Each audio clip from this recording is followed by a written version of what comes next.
Good morning, Neil. CPI data is out, and as always, very interested in your thoughts. Well, thank you, Simon. Ultimately, you have to take the data as it comes to you, and the CPI inflation data are signaling a stubbornness in prices. That's going to push out the timing of the Fed's first rate cut by at least a month. Now, in March, core CPI rose 0.36% month over month. That was ahead of our expectations. I was looking for a soft 0.3.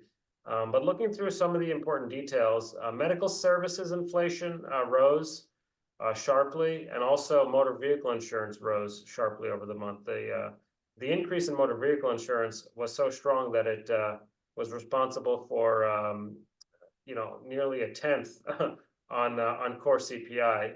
But it's important to remember that in both of these cases, medical care services and motor vehicles, these are sort of calculated differently in the PCE data. So I think that's one reason why we should await tomorrow's producer price index numbers before passing final judgment. When we have both of these data points, CPI and PPI, we can make a very good assessment for what the PCE data may look like in March.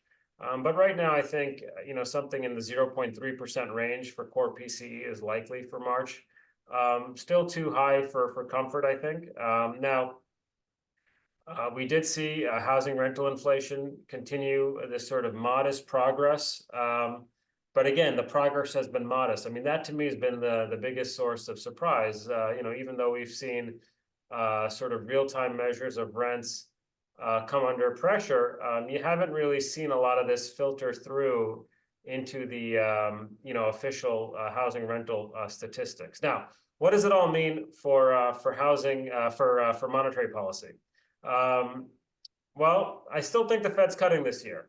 They won't be starting in June, but I still think July is probable. And that means that 2 cuts remains a reasonable baseline.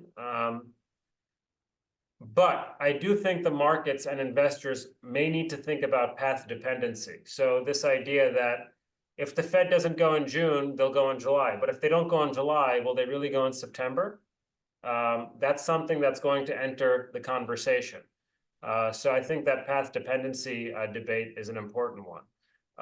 Second, neutral estimates are too low. Now, as listeners and readers of our work know, we never thought the Fed was going to be cutting aggressively. I always expected a recalibration of policy, nothing more.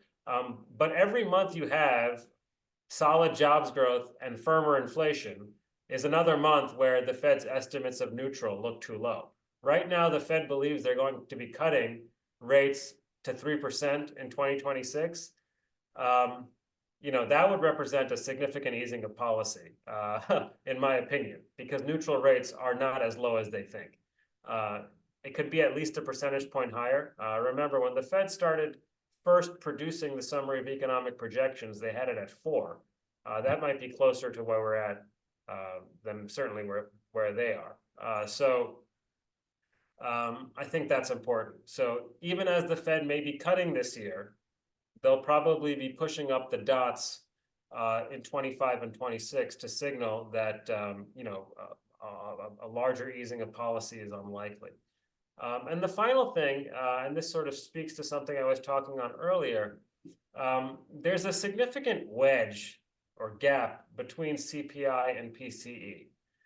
Core PCE is running roughly a full percentage point below core CPI. That's 2 to 3 times what's normal.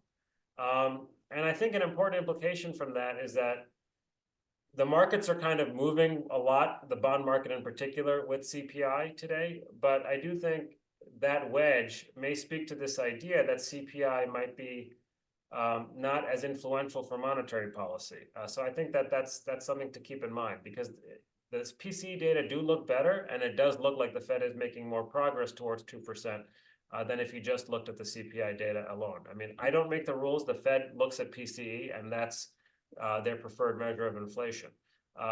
So I do think that CPI is overstating, to some extent, or it has not as much influence in monetary policy as it used to because of this wedge. But it doesn't take away from the fact that this was a bad number, that it's going to mean that inflation's still sticky, that we're still waiting on some better inflation data. But I do think that wedge is an important thing to point out. That's very useful, sort of 3-stage analysis, and clearly we should circle back post PCE tomorrow. Thank you.